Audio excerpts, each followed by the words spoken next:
El Señor les bendiga, gracias por quedarse. Estamos empezando un poquito tarde esta presentación, pero es una presentación muy importante. Lo que vamos a hacer es estudiar la primera parte de la lección 6. Pensé de la posibilidad de cubrir todo el capítulo 6, pero en realidad hay demasiado material para poder cubrirlo en una sola sesión. Así que esta noche vamos a cubrir la mitad del material del capítulo 6, que empieza en la página 81, y luego mañana en la primera sesión, Dios mediante, vamos a cubrir la parte número 2 y así sucesivamente vamos a continuar con el material del manual. Lo primero que queremos hacer es orar y pedir la bendición del Señor. Así que les invito con reverencia a inclinar sus rostros para pedir la bendición y la presencia del Señor. Nuestro Padre y nuestro Dios, gracias te damos por las múltiples bendiciones que derramas sobre nosotros. Gracias por todas aquellas cosas que tomamos por sentado, que decimos que son automáticas: la vida, la salud, el buen alimento, aire fresco, el sol. Todo eso lo tomamos como si fuera automático. Gracias por todo eso. Gracias especialmente por tu palabra, que es una lámpara a nuestros pies y lumbrera a nuestro camino. Acompáñanos a abrir tu santo libro. Te lo pedimos en el nombre de Jesús. Amén.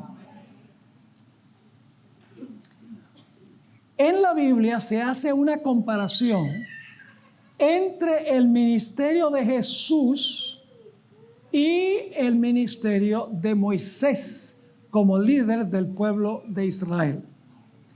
Para comenzar, quiero mostrar los paralelos entre el ministerio de Moisés al liderar a Israel y el ministerio de Jesús liderando a su iglesia de este mundo a la Canaán celestial.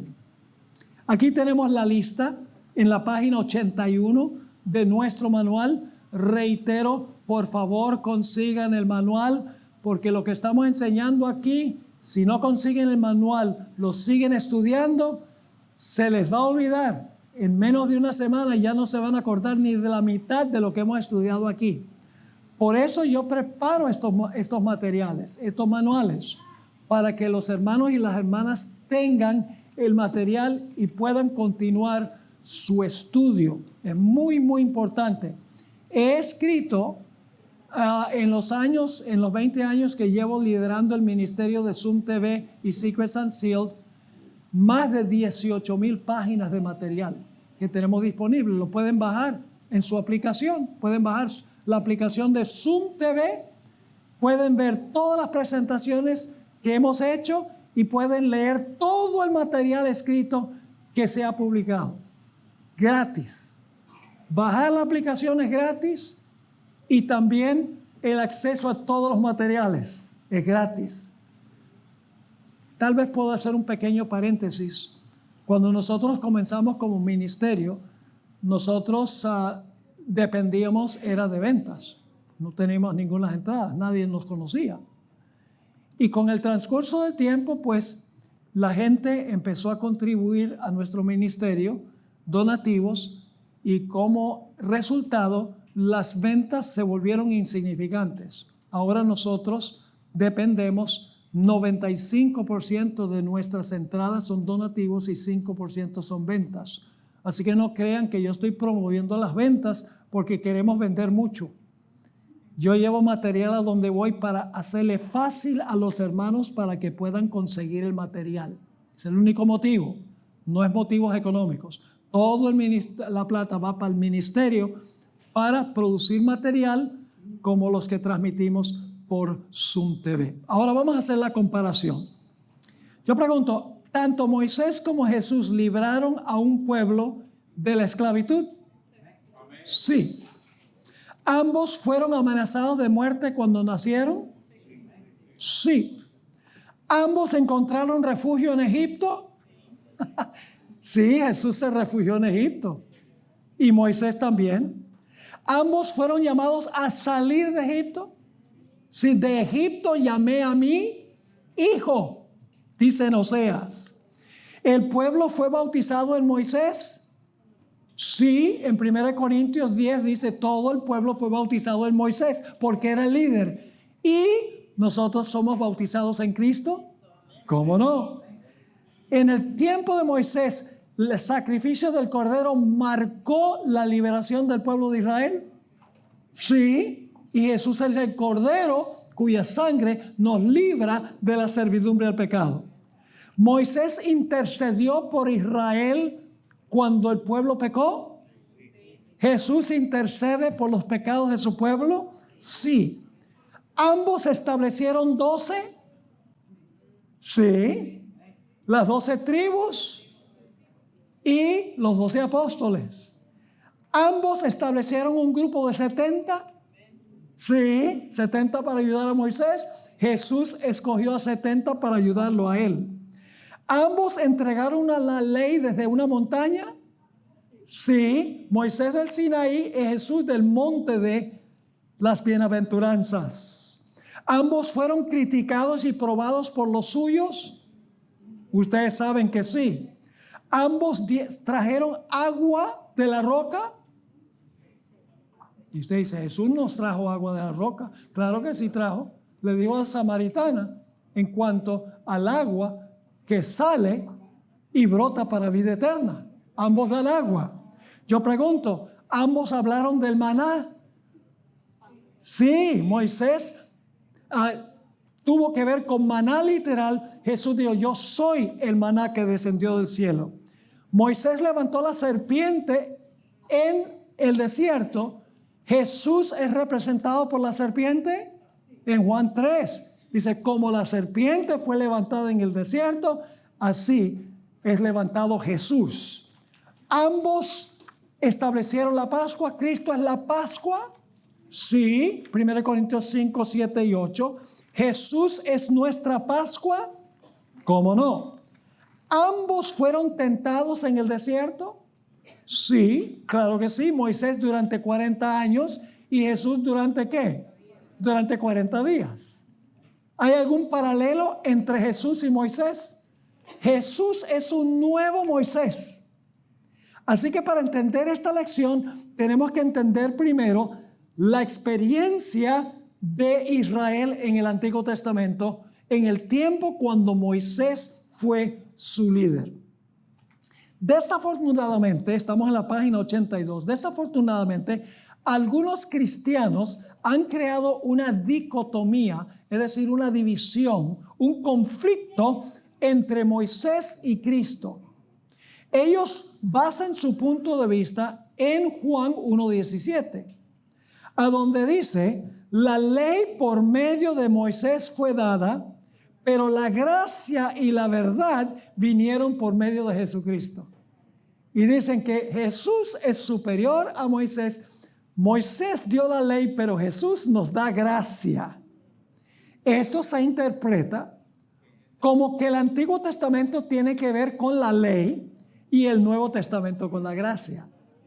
Pero ¿es esta dicotomía que ellos crean cierta? ¿Fue Israel salvo por guardar la ley, mientras que los cristianos del Nuevo Testamento son salvos por gracia? No hay ley en el Nuevo Testamento, ni gracia en el Antiguo. ¿Será que el Nuevo Testamento es pura gracia y en el Antiguo Testamento no había gracia? No, vamos a encontrar. Debemos recordar que la palabra ley que se usa aquí en Juan 1:17 no se refiere solo a los 10 mandamientos, sino que se refiere básicamente a todo el Antiguo Testamento, particularmente el Pentateuco, los escritos de Moisés específicamente. Tanto Moisés como Jesús dieron una ley desde una montaña. Y este es el punto sobre el cual yo me quiero centrar. Hay 2 montañas en la historia que vamos a estudiar. El monte Sinaí y el monte de las bienaventuranzas y el monte del Calvario. La pregunta clave es esta: ¿cuál fue la actitud de Jesús para con la ley? ¿Era su concepto de la ley diferente que el concepto que tenía Moisés? ¿Es la ley del monte Sinaí una ley de justicia, mientras que la ley del monte de bienaventuranzas es una ley de amor y gracia? Para responder a estas preguntas, tenemos que volver a la historia de Moisés en el Antiguo Testamento.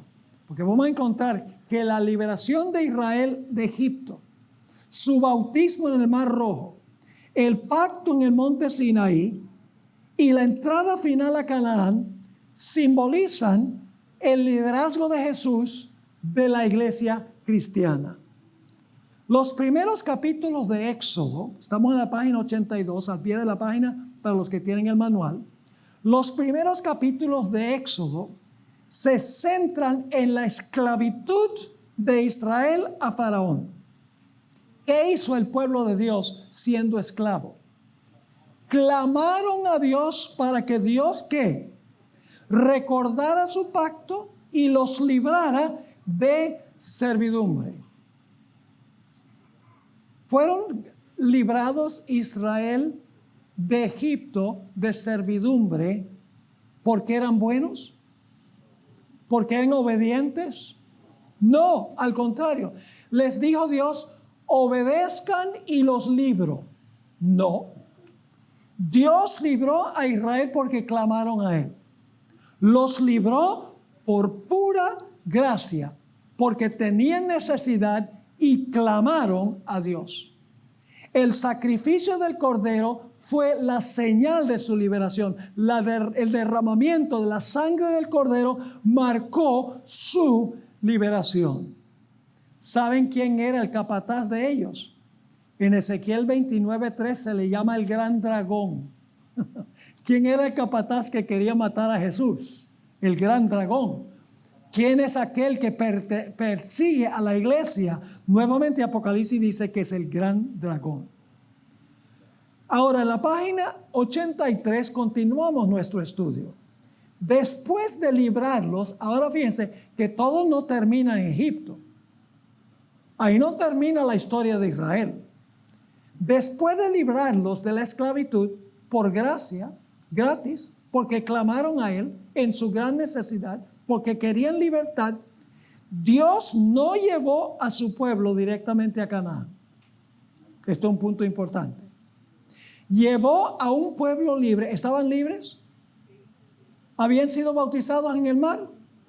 Sí, lo dice 1 Corintios 10. Fueron bautizados en la nube y en el mar, dice. Y Moisés era el líder. Fueron bautizados en Moisés en el mar, porque Moisés era el símbolo de Jesús. Ahora fíjense, llevó a su pueblo libre al monte Sinaí. No los llevó directamente a Canaán, los llevó al monte Sinaí. E hizo un pacto con el pueblo de Israel. Primero, Dios le recordó a Israel que Él los había librado de Egipto porque clamaron a Él. No porque habían obedecido, sino porque Dios por pura gracia los libró de servidumbre. Pero queremos notar algo muy importante. Luego Dios le dijo a Israel que si ellos le obedecían y guardaban su pacto, ellos iban a ser su pueblo especial. Noten que Dios no les dijo, obedezcan para yo librarlos. Dios los libró porque clamaron a Él y luego en el Sinaí Dios le dijo, yo quiero hacer un pacto con ustedes. Ahora, como yo los libré por gracia, ahora ustedes respondan a mi acto de gracia obedeciéndome. ¿Me están entendiendo o no? Ahora fíjense, Moisés luego le transmitió la oferta de Dios al pueblo, porque Dios dijo, yo quiero que ustedes sean mi pueblo especial y que ustedes guarden mi pacto, que ustedes me obedezcan. ¿Ustedes aceptan esas condiciones? Les dice Dios. ¿Y cómo contestaron los ancianos del pueblo? Todo lo que el Señor ha hablado, esto haremos. Y luego dice que Moisés, todo esto está en este párrafo, solamente hay textos en paréntesis, no los podemos citar todos. Y luego dice que Moisés le llevó el mensaje a Dios y le dijo a Dios, el pueblo acepta las condiciones. Tenían un pacto. Porque un pacto es un convenio entre dos. Dios dice, yo quiero hacer mi pacto, yo los libré. Quiero hacer mi pacto con ustedes. Ahora, para ver un pacto, ustedes tienen que responderme a mí ahora. ¿Están dispuestos de obedecer mi voz y guardar mi pacto? Israel dijo, sí, cómo no, estamos dispuestos de hacerlo. Y cuando dijeron eso, el pacto estaba formado. Había un pacto entre Dios e Israel. Pero ahora viene algo muy importante. Lo que acabo de describir ocurrió allí en el monte Sinai en Éxodo capítulo 19. ¿Qué hay en Éxodo 20? Los 10 mandamientos. Ahora Dios le va a explicar a Israel qué es lo que tienen que obedecer. Tienen que obedecer ¿qué cosa? Los 10 mandamientos. Ahora yo les pregunto, ¿los mandamientos le fueron dados a un pueblo esclavo o a un pueblo libre? A un pueblo esclavo. ¿Los 10 mandamientos le fueron dados a un pueblo esclavo? No. Porque habían sido librados. Ya no eran esclavos. Habían sido librados por la sangre del Cordero y habían sido bautizados en el mar. Dios los lleva al Sinaí y Dios le dice, ahora yo quiero que ustedes hagan un pacto de obediencia conmigo. La obediencia viene como resultado de la gracia, no gana la gracia. ¿Están conmigo o no están conmigo? Así que en el capítulo 20 Dios le da al pueblo de Israel su ley. Y le dice, esto es lo que ustedes deben obedecer. Mi ley. Le dice, yo los libré de Egipto. ¿Dónde comienzan los 10 mandamientos? ¿Saben que generalmente empezamos los 10 mandamientos donde dice, no tendrás dioses ajenos delante de mí? Pero ahí no comienzan los 10 mandamientos. Hay un prólogo a los 10 mandamientos. Yo soy Jehová vuestro Dios, que os libró de Egipto, de casa de servidumbre. Por eso no tendrás dioses ajenos delante de mí. Por eso no te harás imagen. Por eso respetarás mi nombre. Por eso guardaréis mis sábados. Es decir, Dios le está diciendo, yo los redimí. Les di mi gracia porque clamaron a mí, no porque eran obedientes. Ahora, lo que yo espero de ustedes, por amor a mí, por haberlos librado, es que ustedes obedezcan mi ley. Yo pregunto, ¿en Éxodo hay ley y gracia? ¿O solamente hay ley? Hay ley y gracia. Ambas cosas. Jesús lo expresó así en Juan 14:15. Si me amáis, ahí está. Si me amáis, guardad mis mandamientos. Yo pregunto, ¿tenía Israel alguna razón para amar a Dios? ¿Tenían alguna razón para amar a Dios? ¿Qué razón? Eran libres. Habían sido salvos por la sangre del Cordero. Habían enterrado en el Mar Rojo toda su vida vieja. Y salieron a novedad de vida. Un pueblo libre. Tenían razón de agradecerle a Dios y de amar a Dios. Tenían toda la razón de amar a Dios. Los 10 mandamientos no comienzan meramente en el primer mandamiento de no tener dioses ajenos. Comienza con un prólogo donde Dios dice, yo los libré, ahora quiero que ustedes obedezcan mi ley. La pregunta es esta: ¿qué iba a pasar si Israel quebrantara su lado del pacto y desobedeciera a Dios? ¿Qué iba a pasar? ¿Estaban entonces condenados a destrucción porque no guardaron su pacto? No. Por eso Dios dio el santuario. Éxodo 25, hasta el final de Éxodo 40, tiene todas las ceremonias del santuario. Todos los sacrificios, todas las ofrendas. Dios le estaba diciendo a Israel, si por algún motivo ustedes quebrantan mi pacto, hay esperanza. Porque hay un santuario con un sacerdote y hay sacrificios que pueden llevar al perdón del pecado. Es decir, ley nuevamente, y el servicio del santuario era ¿qué cosa? Gracia. ¿Cuál es la relación entre los 10 mandamientos y el servicio del santuario? Es la pregunta clave. Aunque se ofrecieron muchos sacrificios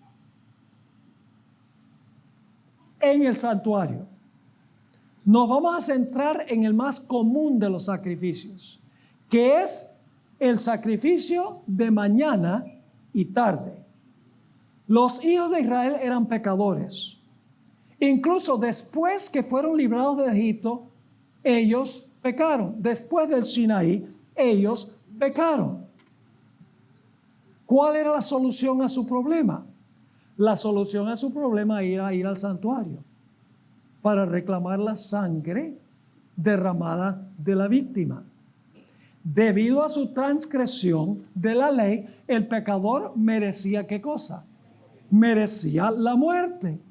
Pero lo lindo es que el pecador podía llevar un cordero a la entrada del santuario, al atrio. Podía colocar su mano sobre la cabeza del animal y podía confesar su pecado sobre la cabeza del animal. De esa manera el pecado se transfería del pecador a la víctima. Y luego, a través de la víctima, el pecado entraba al santuario y el pecador se podía ir contento y alegre a su casa. ¿Por qué era necesario sacrificar el cordero? Porque el pecador había quebrantado ¿qué cosa? Había quebrantado la ley. Un punto muy importante. ¿Cómo uno puede tener gracia sin ley? ¿Qué es la gracia? ¿Por qué necesitamos gracia? Porque somos pecadores. ¿Y cómo sabemos que somos pecadores? Porque quebrantamos la ley. ¿Puede haber gracia sin ley? No, porque la gracia nos da Dios porque hemos transgredido la ley. La ley nos apunta a Jesús. La ley dice, yo no te puedo salvar. Porque el rol o el papel mío es, si tú pecas te condeno. La ley dice, yo no te puedo salvar. Yo solo te puedo condenar. Pero la ley dice, pero hay uno que sí puede salvarte y es el cordero que toma tu lugar, que toma tu condenación. ¿Ven la relación entre la ley de Dios y el servicio del santuario? ¿Eso existía ya en el Antiguo Testamento? En figura. Apuntaba hacia la realidad. Cristo Jesús. Ahora fíjense. Continuamos este estudio fascinante. Hay dos cosas que debemos recordar en cuanto al servicio del santuario. Los pecados de los israelitas no son diferentes que los pecados nuestros. Sus transgresiones de la ley les merecían la muerte como los pecados nuestros. Uno de los propósitos de la ley era revelarles a ellos y a nosotros su pecaminosidad y la necesidad de perdón o la necesidad de gracia. La sangre de los animales no fue capaz de eliminar el pecado. Solo señaló hacia el sacrificio de Cristo. La sangre de los animales era deficiente, pero Jesús tiene mejor sangre. Ahora, Jeremías 31 y 32 deja muy claro que Israel violó constantemente los términos del pacto. A pesar de que Dios era esposo amoroso para con Israel, el problema era con ellos, no con el pacto. Israel no entendía la ley de Dios, ni tampoco entendía la gracia de Dios. Ahora vamos a analizar la ley y la gracia en el Nuevo Testamento. El Nuevo Testamento deja muy en claro que Jesús es el profeta mayor que Moisés. Moisés, sin embargo, no era un fin en sí mismo. Jesús era mayor que Moisés. Moisés apuntaba, en otras palabras, hacia alguien que iba a hacer una obra mucho más grande. Noten Hechos 3:22 y luego el versículo 24 al 26. Porque Moisés dijo a los padres, fíjense la comparación. Moisés dijo a los padres: el Señor vuestro Dios os levantará profeta de entre vuestros hermanos, como a mí. A él oiréis en todas las cosas que os hable. Ahora, ¿quién es ese profeta mayor que Moisés que Dios iba a levantar? Noten el versículo 24. Y todos los profetas desde Samuel en adelante, cuantos han hablado, también han anunciado estos días, que está hablando de los días de Jesús. Vosotros, aquí le está hablando Pedro a los judíos de su época, vosotros sois los hijos de los profetas y del pacto que Dios hizo con nuestros padres, diciendo a Abraham: en tus simientes serán benditas todas las familias de la tierra. Ahora escuchen, a vosotros primeramente Dios, habiendo levantado ¿a quién? A su hijo. ¿A quién representa Moisés entonces? A Jesús. Habiendo levantado a su hijo, lo envió para que os bendijese, a fin de que cada uno se convierta de su maldad. Así que Jesús es el que es mayor que Moisés. Lo que era una sombra en el Antiguo Testamento, en la época de Jesús se convierte en realidad. Ahora déjenme explicar lo que significa esto. Cuando yo monto mi bicicleta 8 kilómetros cada mañana, cuando estoy en mi casa, hay un lugar a donde doy una curva y hay un poste de la luz que, dependiendo de la hora del día, si es bien temprano, proyecta una sombra en el suelo. Si salgo temprano, la sombra es bien larga. Pero mientras pasa la mañana, la sombra va desvaneciéndose hasta que llega un momento en que la sombra desaparece y ahí está el poste de la luz. Todo lo que ocurrió en el Antiguo Testamento es la sombra. Cuando usted ve la sombra de un poste de la luz, sabe que hay una ¿qué? Hay una realidad que está proyectando la sombra. ¿Sí o no? Pues el Antiguo Testamento es la sombra que apuntaba hacia ¿qué? Que apuntaba hacia la realidad en Cristo Jesús. Es decir, que el Antiguo Testamento era una promesa. Iba a venir uno mayor que Moisés. No iba a sacrificar un animal, sino que iba a sacrificar su vida, Cristo Jesús, por los seres humanos. Iba a repetir la historia de Moisés, pero en persona y en realidad, hacia lo cual apuntaba el Antiguo Testamento. Ahora, con esto en mente, leamos Mateo 26, 26 al 28. Esto es cuando Jesús instituyó la Santa Cena. Dice: y mientras comían, tomó Jesús el pan y bendijo y lo partió. Y dio a sus discípulos y dijo: tomad, comed, este es mi cuerpo. Y tomando la copa y habiendo dado gracias, les dio diciendo, ahora escuchen bien: bebed de ella todos, porque esto es mi sangre, ¿de qué? Del nuevo pacto, que por muchos es derramada para remisión de pecados. Ahora vamos a desempacar esto aquí. Aquí Jesús se refiere a la sangre del nuevo pacto. Ahora viene la pregunta: ¿cambia la ley entre el antiguo y el nuevo pacto? ¿La ley cambia? No. La respuesta a esta pregunta podemos formularla con otra pregunta. ¿Por qué tuvo Jesús que derramar su sangre? ¿Por qué tuvo que derramar su sangre? Debido al pecado, ¿verdad? ¿Y qué es el pecado? El pecado es transgresión de la ley. Entonces yo pregunto, ¿en el nuevo pacto hay ley?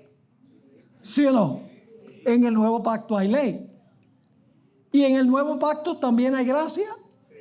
Sí, hay ley porque la ley nos condena, pero hay gracia porque la sangre de Cristo nos salva de la condenación. Por eso Jesús derramó su sangre. Uno de los programas que tenemos aquí es nuestro congreso anual. Allí oramos juntos, estudiamos juntos, tenemos buenos predicadores, estamos en un ambiente de la naturaleza. Es decir, es una experiencia inolvidable según los que han asistido en años anteriores. Así que quiero invitarles a que asistan a nuestro congreso anual, no solo este año, sino también en el futuro. Dios les bendiga. En el cumplimiento de la promesa del Antiguo Testamento, Juan el Bautista presentó a Jesús como ¿qué? Como el Cordero de Dios que quita el pecado del mundo. Jesús era el verdadero Cordero, a quien apuntaba el Cordero del servicio de sacrificios del santuario. En contraste con la sangre de los animales, la sangre de Jesús en realidad ¿qué cosa? Quita el pecado. En otras palabras, escuchen bien lo que voy a decir. La diferencia entre el antiguo pacto y el nuevo es que el nuevo pacto tiene mejor sangre que realmente quita el pecado. Porque la Biblia dice que la sangre de toros y machos cabríos no puede ¿qué? No puede quitar el pecado. Porque la sangre animal no puede quitar el pecado. Pero yo pregunto, ¿en el Antiguo Testamento había ley? Sí. ¿Había derramamiento de sangre? Sí. ¿Había perdón? Sí. Pero todo eso simbólicamente apuntaba hacia ¿qué? Apuntaba hacia que la ley nos condena a nosotros, y cuando la ley nos condena, vamos a Cristo Jesús, recibimos su sangre y el Señor Jesucristo nos perdona. Así que el sistema del Antiguo Testamento era una figura, una ilustración, una sombra, un retrato de lo que iba a hacer Jesús. Pero ahora escuchen bien. Sin embargo, hay más en el nuevo pacto que solo la sangre. Hasta ahora hemos demostrado que el nuevo pacto realmente perdona, porque se basa en la poderosa sangre de Jesús. Sin embargo, vamos a Jeremías 31 y vamos a notar algo más que quiere Dios. Jeremías 31 y el versículo 33. Pero este es el pacto que haré con la casa de Israel después de aquellos días, dice Jehová.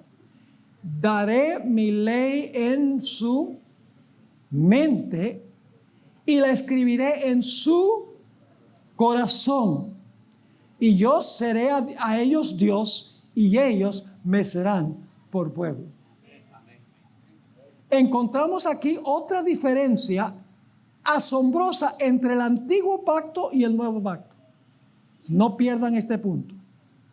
El nuevo pacto, Jesús no solo ofrece perdonar nuestros pecados, sino que promete que escribir su ley en nuestros corazones y en nuestras mentes. Bajo el nuevo pacto, Jesús quiere hacer más que simplemente perdonar el pecado. El pasaje en Jeremías 31 no es solo una promesa para los del Antiguo Testamento, sino para los del Nuevo. Porque el profeta Jeremías se escribió en el Antiguo Testamento. ¿Sí o no?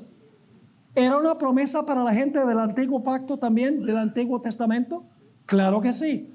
Dios quería escribir su ley en el corazón. Y así lo dice Hebreos 8 y el versículo 7 hasta el versículo 13. Los pasajes de Jeremías y de Hebreos muestran que el nuevo pacto logra dos cosas. Primero, perdona el pecado. Y segundo, ¿qué hace? Escribe la ley en el corazón. Por lo tanto, bajo el nuevo pacto, tenemos mejor sangre para el perdón y la ley está escrita en un mejor lugar. No en tablas de piedra, sino ¿en qué? En el corazón. En ambos hay sangre y ley, ¿sí o no? Pero la sangre es más poderosa en lo nuevo y la ley está escrita en un lugar mejor. No se pierdan el punto de que es la misma ley. La ley no cambia entre los dos pactos. Es la misma ley, pero escrita en un mejor lugar. La ley no cambia. El lugar a donde está escrita la ley cambia. Bajo el nuevo pacto no servimos en antigüedad de letra, sino en novedad de espíritu. Saben que cuando Israel dijo, todo lo que Dios dice, nosotros haremos, ellos no entendían lo que estaban diciendo. En realidad no habían sido regenerados. Eran un pueblo que fueron enterrados vivos en el Mar Rojo, podríamos decir, como muchas personas son enterrados vivos en las aguas del bautismo, porque no han visto regeneración, no han visto un cambio en su vida. Es decir, ellos creían que podían obedecer legalmente la ley. Pero la única forma como en verdad podemos guardar la ley es si la ley está escrita en nuestra mente y nuestro corazón. Porque nos sale obedecer a Dios. No lo tomamos como una obligación. Cuando Jesús murió en la cruz y dijo, consumado es, el velo del templo se rajó de arriba abajo. Por este acto Dios estaba anunciando que los sacrificios y ofrendas del Antiguo Testamento habían llegado a su fin. Ahora había un mejor sacerdote, un mejor santuario, mejor sangre, mejor esperanza, mejor ciudad, la Nueva Jerusalén, un mejor Israel, una nueva Sión y un nuevo pacto. Sin embargo, alguien podría objetar, ¿no es el nuevo pacto todo sobre amor y gracia, mientras que el antiguo era solo justicia y ley? ¿Cómo consideró Jesús, el más grande que Moisés, la relación entre el amor y la ley en el nuevo pacto? Echemos un vistazo a la ley que Jesús pronunció desde el monte de las bienaventuranzas y reveló completamente en el Calvario. En Mateo 5, 7 al 19, en el Sermón del Monte, nos da una profunda interpretación de lo que creía Cristo de la ley. Debemos recordar que la palabra ley, escuchen, se refiere a todo el Pentateuco, a todos los 5 libros de Moisés, que contiene obviamente los 10 mandamientos. Jesús declaró categóricamente que no había venido a destruir la ley o los profetas, sino que había venido ¿qué? A cumplirlos. ¿Qué quiere decir la palabra cumplir? Algunos piensan que significa que Jesús vino a acabar con la ley. Pero en realidad la palabra cumplir significa llenar de significado. En otras palabras, llenar de significado para que se pueda saber a qué apuntaba todas esas ceremonias del Antiguo Testamento. En lugar de abolir la ley, escuchen bien, Jesús la intensificó y la magnificó. Por ejemplo, hay un mandamiento que dice no cometerás adulterio. Los judíos decían, bueno, con tal que no me acueste con una mujer, estoy cumpliendo esa ley. Pero Jesús magnificó y amplió e hizo más exigente ese mandamiento. Porque dijo, cualquiera que mira a una mujer para codiciarla, adulteró en su corazón. En vez de eliminar la ley, la intensificó. Jesús dijo, han oído el mandamiento, no matarás. Pero Jesús lo hizo más intenso. Dijo, el que se enoja con su hermano es culpable del mandamiento. Jesús no eliminó la ley, sino que hizo la ley mucho más exigente. Ahora, el Señor Jesucristo dijo que el problema que tenemos es con el corazón. De nada vale ver la ley como una lista de reglamentos que tenemos que cumplir. La ley hay que tenerla escrita en el corazón para que nos salga a hacer el bien. Noten lo que dijo Jesús en el Evangelio según San Mateo, el capítulo 15 y el versículo 19. Dijo dónde está nuestro problema. Del corazón salen los malos pensamientos, los homicidios, los adulterios, las fornicaciones, los hurtos, los falsos testimonios, las blasfemias. ¿De dónde sale el pecado? Del corazón. Entonces, ¿qué clase de cirugía necesitamos? Necesitamos que un cardiólogo haga una cirugía del corazón. de la abundancia del corazón habla la boca. El problema no es con la boca, es con el corazón. Yo recuerdo cuando yo era niño que a veces en la escuela decía una mala palabra y los maestros siempre llamaban a mi mamá y a mi papá y decían su hijo, como yo era hijo de pastor, tenía que ser un ejemplo. Y por lo tanto esperaba más de mí. Cuando llegaba a la casa, yo sabía lo que me esperaba. Me esperaba que mi mamá me lavara la boca con jabón. Y un día, mientras me estaba saboreando el jabón, que no era muy gustoso, miré a mi mamá y le dije: mamá, lo estás haciendo mal. La Biblia dice: de la abundancia del corazón a la boca. No tienes que lavarme la boca, tienes que lavarme el corazón. Debo decirles que me siguió lavando la boca con jabón. El problema es con el corazón. Dios no quiere solamente perdonarnos por la sangre de Cristo, sino que el pacto dice que quiere escribir en el corazón su santa ley, para que nos salga a hacer el bien, no por obligación, sino por amor al Señor Jesús. ¿Pero acaso no dijo Jesús que el amor es todo? Es lo único que importa bajo el nuevo pacto. Para responder a esta pregunta, tenemos que echar un vistazo de la relación que existe entre la ley y el amor. La ley no es la antítesis del amor, sino más bien la antítesis del pecado. De hecho, veremos que la verdadera definición del amor es guardar la ley desde el corazón.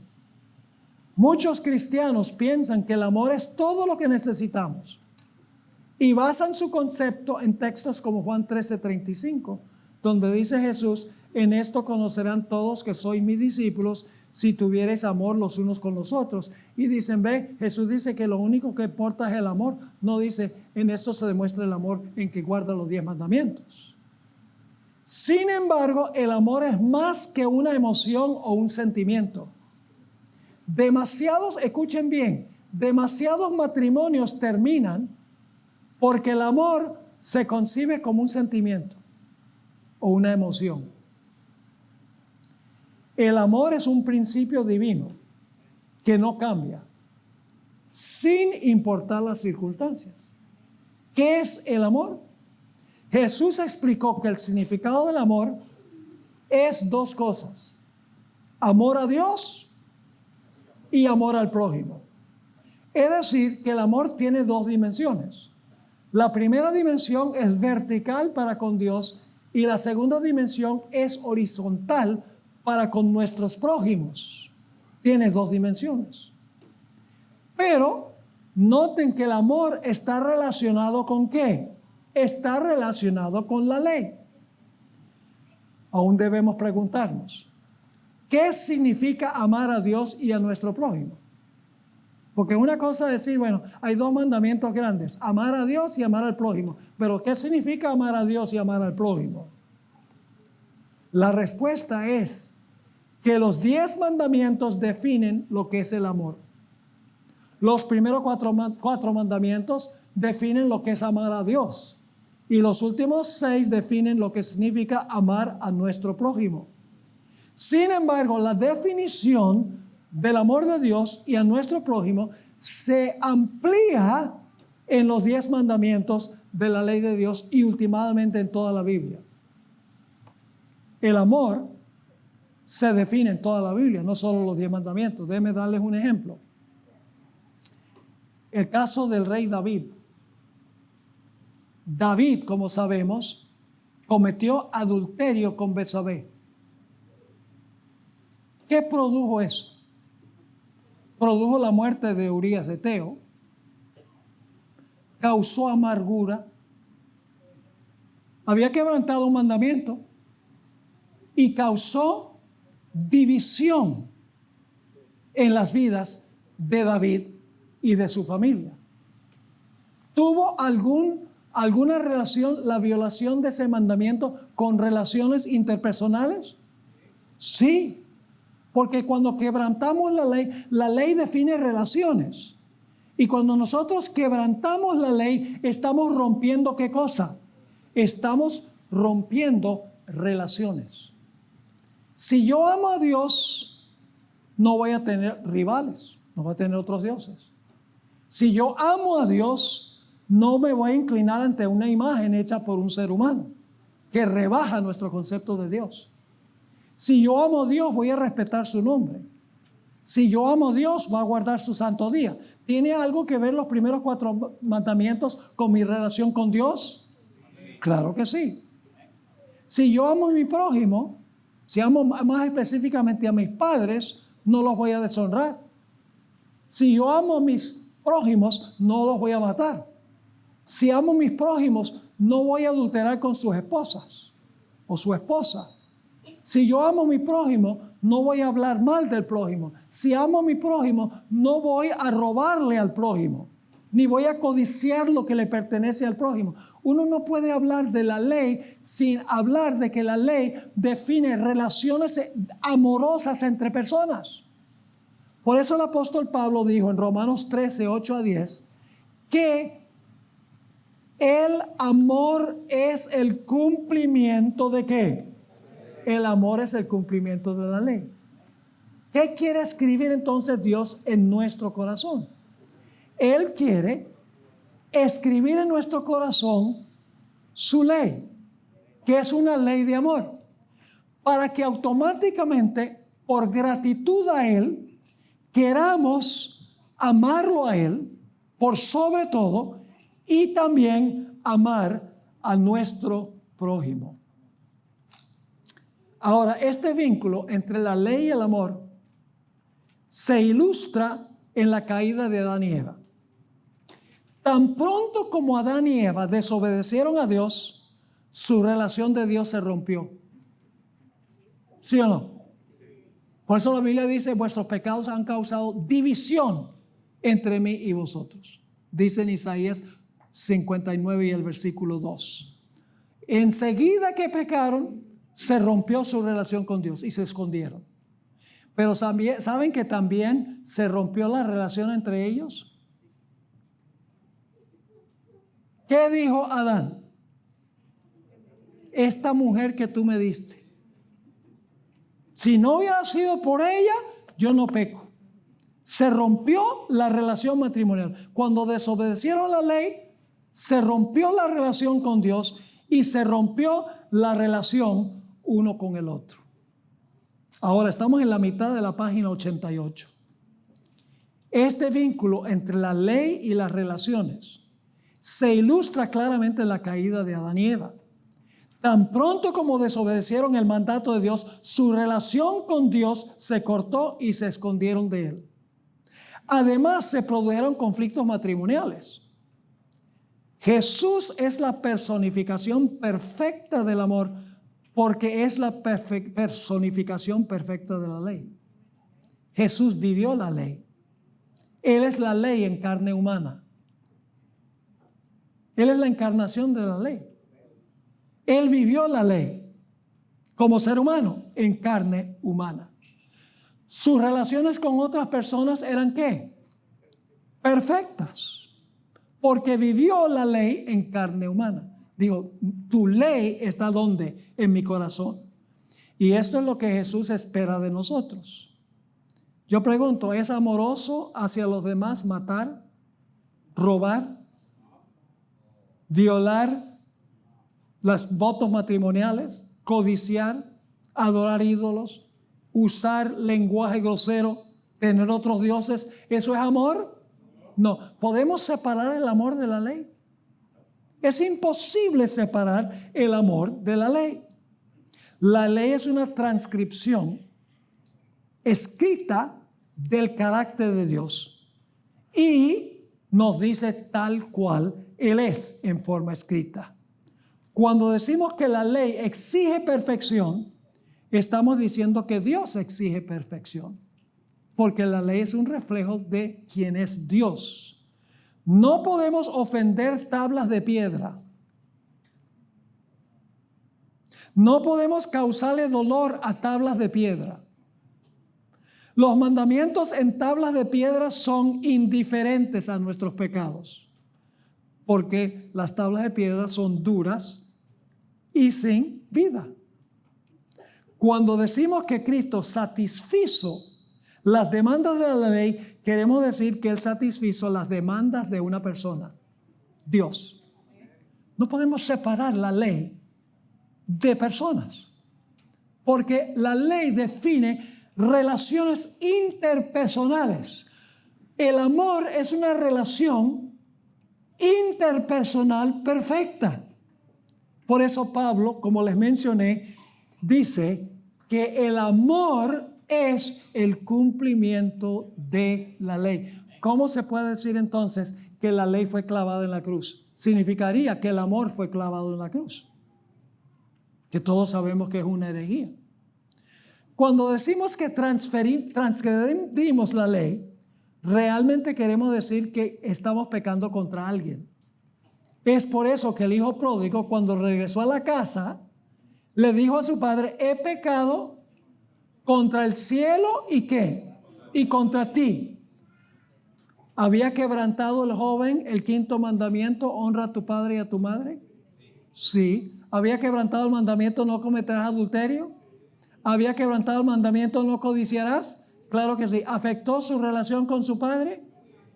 Sí. ¿Tuvo gratitud cuando su padre le perdonó? ¿Cómo no? Lo mismo sucede con David. Cuando David pecó, escribió el Salmo 51 y dijo: contra ti, solo contra ti he pecado. El pecado es contra personas. No es solo contra una ley escrita en tablas de piedra. El problema es que muchas veces nosotros los adventistas miramos la ley como una lista de reglamentos que tenemos que obedecer. Y por eso muchas veces perdemos jóvenes en la iglesia, porque somos de mano dura. Dice, tienes que hacer esto y esto y esto, y no puedes hacer esto y esto y esto. Y entonces, si el corazón no está regenerado y cambiado, llega a ser una obligación, porque ven la ley escrita en tablas de piedra. Pero si les enseñamos que amen a Jesús y que entiendan lo que significa la gracia, que sus pecados mandaron al Señor Jesucristo a la cruz y que es necesario que la ley sea escrita en el corazón, entonces cuando el corazón cambia, la vestimenta cambia, la música cambia, la vestimenta cambia, las palabras cambian, las relaciones entre personas cambian, y la persona, en vez de vivir una vida legalista, una vida donde ¿cómo me fue hoy con toda la lista de reglamentos?, es una vida de gozo y felicidad y alegría, porque sale del corazón. No es un asunto forzado, como muchos adventistas tienen el concepto, como el joven rico. El joven rico dice: todos esos mandamientos yo los guardé desde mi juventud. ¿Qué más me falta? Y Jesús le dice: te falta lo más importante, ama a tu prójimo y dale. ¿Dónde tenía el problema el joven rico? Tenía el problema en el corazón. Hermanos y hermanas, el punto que estoy tratando de recalcar aquí es que en el Antiguo Testamento había ley y gracia en el periodo de la promesa. Hoy en día también hay ley y también hay gracia, pero tenemos que ponerlos en orden. Primero, quebrantamos la ley, Dios nos da gracia, por gratitud pedimos que nos perdone, escriba la ley en nuestro corazón y luego, por amor por lo que Él ha hecho por nosotros, le obedecemos. Si me amáis, guardad mis mandamientos. Es lo que dijo Jesús. Ahora, ya el tiempo se acaba.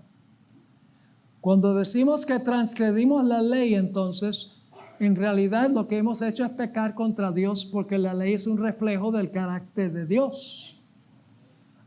Ahora escuchen bien.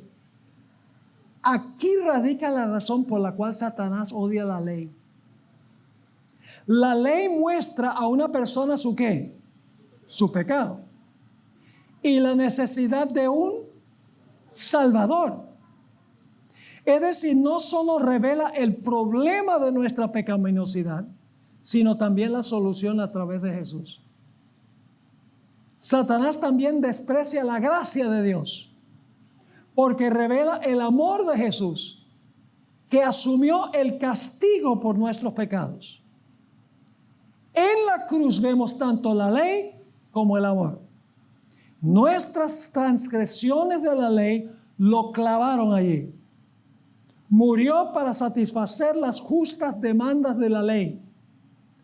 Pero en la cruz también vemos el amor, porque Él sufrió la pena de muerte en nuestro lugar. El Dios de la gracia es el mismo Dios de la ley. Verás, ¿había gracia en el antiguo pacto? O de lo contrario, nadie en el periodo del Antiguo Testamento podría ser salvo.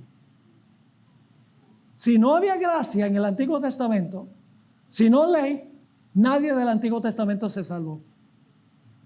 Y si en el Nuevo Testamento no hay ley, es lo que llamamos gracia barata. Gracia donde apreciamos lo que Jesús hizo por nosotros sin, por amor, cumplir con los requisitos que Él tiene para nosotros. Repito otra vez como lo dijo Jesús. El Señor Jesucristo dijo, si me amáis, guardad mis mandamientos. Primero no obedecemos para ganar el favor de Dios, sino que ganamos el favor de Dios por su gracia y como resultado le obedecemos a Él. Vamos a anotar el último párrafo, continuaremos esta clase la próxima vez. ¿Por qué Jesús fue clavado en la cruz? Por el pecado. ¿Qué es el pecado? Transgresión de la ley. ¿Y cuál es la paga del pecado o la transgresión de la ley? La muerte. Ahora viene la parte clave. ¿Qué amor mostró Jesús cuando estaba dispuesto a pagar nuestra deuda de muerte? ¿Qué justicia mostró cuando pagó los salarios que exigía la ley? Cristo es justo y también justificador del pecador. Es justo en justificar al pecador. Así que en Jesús se reúnen la ley y la gracia. Sufrió el castigo de la ley por nuestros pecados y mostró su gracia porque nosotros no tuvimos que sufrir el castigo. Así que en los dos pactos, hermanos y hermanas, hay ley y hay gracia. Cada uno en su propia orden, cada uno cumpliendo su propia función. No debemos ser legalistas ni libertinos.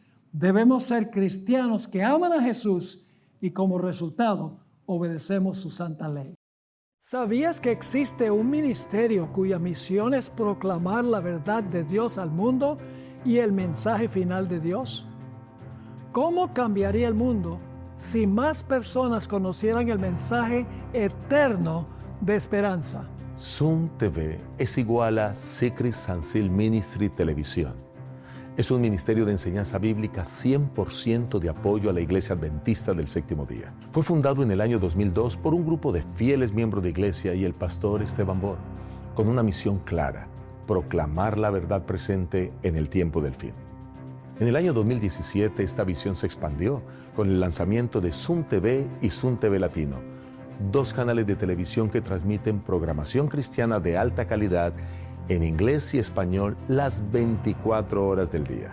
Desde el principio, el enfoque de Zoom TV ha sido doble: alcance externo, llevar el evangelio al mundo, y alcance interno, fortalecer a la iglesia con enseñanzas sólidas basadas en la Biblia. Nuestra programación está profundamente cimentada en la Biblia y el espíritu de profecía. Cada programa está diseñado para enseñar, equipar e inspirar a los creyentes a caminar más cerca de Dios. Ofrecemos programas tales como Escuela Sabática, Me Gustaría Saber, sermones, entrevistas, series, salud, cómo vivir la vida, soluciones prácticas a los desafíos de la vida familiar, programas de música sagrada compartidos por personas de diferentes lugares y trasfondos. Pero este ministerio es más que televisión. Cada mes, nuestros pastores aceptan invitaciones para predicar y enseñar en todo el país, en los Estados Unidos y en todo el mundo. Nuestro equipo pastoral, junto con un dedicado equipo de medios, trabaja incansablemente para proclamar el mensaje de Jesucristo al mundo entero. Y hemos visto a Dios obrar de manera poderosa. Personas de todos los continentes, desde grandes ciudades hasta aldeas remotas, están sintonizando, escribiendo y compartiendo cómo este mensaje ha transformado sus vidas. Este impacto global sigue creciendo más allá de lo que imaginamos. Y tú formas parte de él. Esto es Zoom TV, Secrets Unsealed Ministry, un ministerio que proclama la verdad presente en el tiempo del fin. Prepara corazones para el regreso de Jesús y se une con iglesias como la tuya para cumplir la misión. Zoom TV, unidos en la misión.